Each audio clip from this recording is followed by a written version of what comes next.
Students, अपनी first unit चल रही थी, उसके आगे एनर्जेटिक्स ऑफ हाइब्रिडाइजेशन किया था, उसके बाद हम रूल करते हैं बेंट रूल। आपका आज का टॉपिक है बेंट रूल।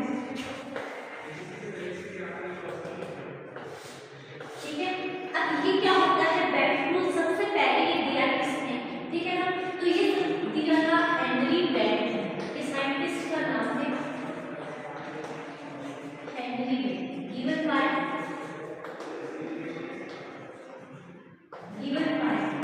Henry bent. ठीक है, इसके बाद क्या है, ताकि ये क्या कहता है, ये दो बातें कहता है। ठीक है ना, ये दो चीजें कहेगा। आप ना पहले देखें कि फर्स्ट बात इसने क्या की। देखो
ये एक एफ,